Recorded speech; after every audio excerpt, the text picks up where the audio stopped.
आधा अधूरा ज्ञान ज़्यादा खतरनाक हो सकता है। दोस्तों नमस्कार, मैं चित्रकार रूपचंद। दोस्तों, आप सभी को मालूम है कि कोई भी ज्ञान अगर पूरी तरह से नहीं है तो वो कहीं ना कहीं आने वाले समय में वो तकलीफ़ देता है। अगर हम फाइन आर्ट की बात करें तो इसमें भी ऐसे बहुत सारे ऐसे कलाकार हैं जिन्होंने एक उसकी जो बेसिक आर्ट की नॉलेज है वो नहीं ली है, और वो कहीं ना कहीं अपनी उस कलाकृतियों का निर्माण कर रहे हैं, जो कि कोई गलत बात नहीं भी है। लेकिन मेरा ये मानना है कि जब वो किसी संस्थान में जाकर कोई वो अगर वो कोर्स कर लेते हैं तो कम से कम उस फील्ड की जो कुछ बेसिक्स नॉलेज है, जब वो उन्हें मिल जाती है तो वो कहीं और भी ज़्यादा बेहतर तरीके से काम कर सकते हैं। इसमें दोनों बातें होती हैं। एक तो यह है कि जो वो काम कर रहे हैं तो उन्हें ये पता चल जाता है कि वो किस स्तर का काम है। कि कई बार ऐसा भी होता है कि वो इतना बेहतरीन काम कर रहे होते हैं लेकिन उन्हें वो खुद नहीं पता होता, क्योंकि उन्हें उस फील्ड की बेसिक नॉलेज नहीं रहती। ये कुछ इस तरह से समझ सकते हैं कि कोई अगर हम कोई मूवी देख रहे हैं या कोई ऐसा सीरियल देख रहे हैं, जैसे अगर हम रामायण की बात करें, तो जिसने बिल्कुल शुरुआत से लेकर अंत तक उस रामायण को देखे हैं, उसके अलग अलग जो एपिसोड्स देखे हैं, तो वो बेहतर तरीके से उसे बता पाएगा कि रामायण में किस किस तरह से जो है अलग अलग गतिविधियाँ हुई, किस तरह से श्री राम जो है अपना वनवास गए, किस तरह से उन्होंने जो है रावण से युद्ध लड़ा, और किस तरह से ये सारी घटनाएं हुई। लेकिन अगर उनमें से एक भी अध्याय अगर मिस हो जाता है, जैसे कि अगर कोई ऐसा अध्याय मिस हो जाए कि उन्हें वनवास क्यों मिला, या रावण से वो किस तरह से वो युद्ध क्यों कर रहे थे, तो फिर कहीं ना कहीं वो वाली बात नहीं आ पाती उस चीज़ को देखने में जो एक आनी चाहिए। तो आर्ट में भी कुछ ऐसे ही है कि कुछ जो कलाकार हैं तो वो अपने आप में ये दावा करते हैं कि मैं बहुत बेहतरीन कलाकार हूँ, तो वो अच्छी बात है। तो वो कहीं ना कहीं हम उस चीज़ को बोलते हैं कि उसमें एक क्राफ्ट्समैनशिप की वाली बात हो जाती है कि आप उस फील्ड में आपने इतनी महारत हासिल कर ली है उस पर्टिकुलर सब्जेक्ट पर कि आपको वो जो है लगता है कि उसमें उसकी बारीकियाँ वगैरह जान लेते हैं। लेकिन अगर उस बेसिक से एडवांस लेवल तक की उनसे बात की जाए तो वो चीज़ कहीं ना कहीं उसमें एक वीकनेस, एक लैक जो है उसमें आ जाता है। जैसे अगर हम पोर्ट्रेट की बात करें तो अगर कोई आर्टिस्ट है जो पोर्ट्रेट पे उसने महारत हासिल कर रखी है, उसे कुछ बेसिक्स ज्ञान आ गया है, उसे ये पता चल गया है यूट्यूब के माध्यम से या किसी कलाकार ने या किसी से ये बता दिया कि भाई इस तरह से ग्राफ मेथड होता है, उस पर आप अपने इस तरह से ड्राइंग करिए, ग्राफ बना लीजिए और हूबहू आप ड्राइंग कर लीजिए, और फिर उसके बाद उसमें बिल्कुल जी जान से उसमें जो है अपना पूरी मेहनत कर दीजिए।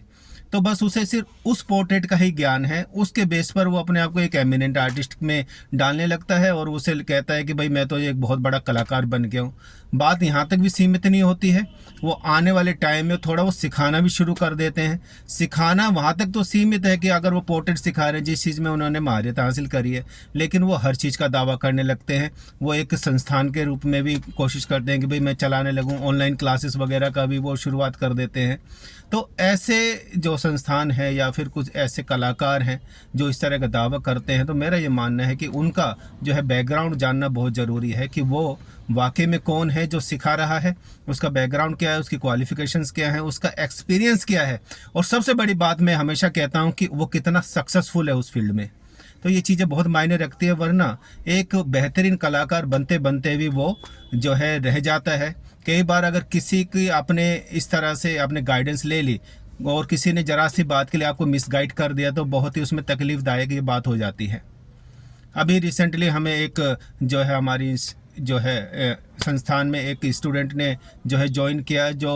सीनियर सिटीज़न है, और मेरी जब उनसे बात हुई कि भाई आप तो बहुत अच्छी बेहतरीन पेंटिंग कर रहे हैं, कह रहे कि सर बस मैंने कहीं से सीखा नहीं, लेकिन यह है कि मैं पेंटिंग करती हूँ। तो मैंने कहा कि फिर थोड़ा सा इतना गैप कैसे आ गया, किस तरह से, क्या रीज़न था। कह रहे कि मैंने एक ये पेंटिंग बनाई थी, उन्होंने जो अपने मोबाइल में उस पेंटिंग की इमेज दिखाई, और मैंने कहा कि जी ये पेंटिंग किसी को बना के मैंने दिखाई किसी कलाकार को, जो अपने वो कलाकार बोलते, तो उन्होंने उसकी जो है बहुत कमियां निकाल दी कह रही सर मैंने उस दिन के बाद जो है पेंटिंग बनाना ही छोड़ दिया, और उस पेंटिंग के जो है वो मैंने अपने बच्चों को दे दी, उन्होंने उसके ऊपर वाइट पेंट करके और उस पर कोई दूसरी पेंटिंग उन्होंने बना ली। लेकिन वो मैंने कलाकृति देखी, वाकई एक बेहतरीन कलाकृति थी, जो कि कहीं ना कहीं एक सही डायरेक्शन ना मिलने के कारण वो उन्हें इस जो है इस बात का उन्हें सामना करना पड़ा। उन्होंने जो है जो गैप आ गया पेंटिंग में, जो काफ़ी वर्षों का गैप आ गया था, वो उन्हें जो है काफ़ी तकलीफ दे रहा था वो चीज़। तो कहने का मतलब यही है कि अगर सही डायरेक्शन सही समय पे मिल जाती किसी को, तो फिर वो शायद ये बात नहीं आ पाती और वो इस समय कहीं ना कोई अच्छे लेवल पर वो पहुंच सकती थी। तो यही कहीं ना कहीं बात हो जाती है। ये सब देखो अपनी तरह से चैलेंज करते हैं, अपनी तरफ से दावा करते हैं, अपनी तरफ से बताते हैं कि भाई मैं श्रेष्ठ हूँ या मुझे इस बात की नॉलेज है। यहाँ पे कहीं ना कहीं जो है जो शिक्षा लेने वाला है, जो स्टूडेंट है, जो कला की समझ जो है जानना चाहता है, उसे पहले ये देखना चाहिए कि जहाँ पर वो जा रहे हैं, जिस संस्थान में जा रहे हैं, जिस कलाकार के पास जा रहे हैं, खुद उसका जो है बैकग्राउंड क्या है। और ये बहुत आसान होता है, जो आप आराम से आजकल जो है सोशल साइट्स पे देख सकते हैं, सोशल माध्यम पे देख सकते हैं, उनका इंस्टाग्राम पेज देख सकते हैं, उनका फेसबुक पेज देख सकते हैं, उनकी वेबसाइट अगर है तो वो देख सकते हैं, उनके पिछले करीब 1-2 साल की अगर एक्टिविटीज़ देख लें तो उससे ही पता चल जाएगा कि वो किस लेवल का काम कर रहे हैं। और उनका खुद पर्सनल को व्यवहार भी देखिए, बहुत सारी चीज़ें मैटर करके तब आप किसी को आप गुरु या संस्थान में आप बनाने की कोशिश करें कि भाई मुझे अब जो यहाँ से सीखना है।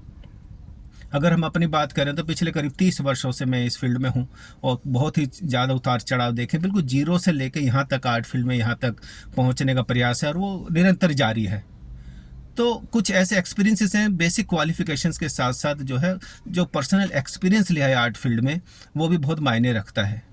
तो कहीं ना कहीं यहाँ पर अब तुरंत एक काम देखते ही पूरा स्कैन हो जाता है, कलाकार से 2-4 बातें करते पता चल जाता है कि वो किस स्तर पर काम कर रहे हैं, और इसकी कोई उम्र नहीं है सीखने की। अब तो मेरा यही मानना है कि आप कोई ना कोई ऐसा संस्थान को चयनित करें जो देखें कि वो किस स्तर पर है, वो कलाकार किस स्तर पर है, और कोशिश करें कि उनके साथ जुड़ने की। आप इसमें कोई उम्र की सीमा नहीं है, इसमें कोई ऐसा बंधन नहीं है कि आप जो है ये सोचें कि भाई मेरा अभी बहुत उम्र ज़्यादा हो गई, अब मैं सीख कर क्या करूँगी या किस तरह से है। ठीक है, तो आप अपना चयनित ज़रूर करें इस तरह से, और आज ही जो है उसको उनको बात करके उनसे आप अपॉइंटमेंट लीजिए, बात करिए और जल्द से जल्द ज्वाइन करने की कोशिश करिए। जब तक आपकी बेसिक्स चीज़ें जो हैं इम्प्रूव नहीं होंगी, तब तक आप जो है एक अच्छा लेवल पर अपनी कलाकृति का निर्माण नहीं कर पाएंगे। आपको खुद नहीं पता चल पाएगा कि वो किस स्तर पर जो है आप काम कर रहे हैं। तो मेरी बहुत बहुत शुभकामनाएं आप सभी के लिए, और इन बातों का ज़रूर ध्यान रखें। कोई भी इस तरह की जो है अगर सामने कुछ ऐसे वीडियोस आते हैं, कोई ऑनलाइन क्लासेस का दावा करता है, कोई अपने आप को कुछ श्रेष्ठ कलाकार बताने का दावा करता है, या चाहे मैं ही क्यों ना हो, तो भाई मेरे बारे में ज़रूर जानिए, पहचानिए, समझिए कौन है, क्या है, मेरा बैकग्राउंड देखिए, आके समझिए, उनसे बात करिए, कोई मना नहीं करेगा। तो हम सारी चीज़ आपको अच्छे से डिटेल और डेप्थ में बताएंगे। जब आप पूरे सेटिस्फाइड हो तब आप किसी को गुरु बनाइए या उस संस्थान के साथ जुड़िए।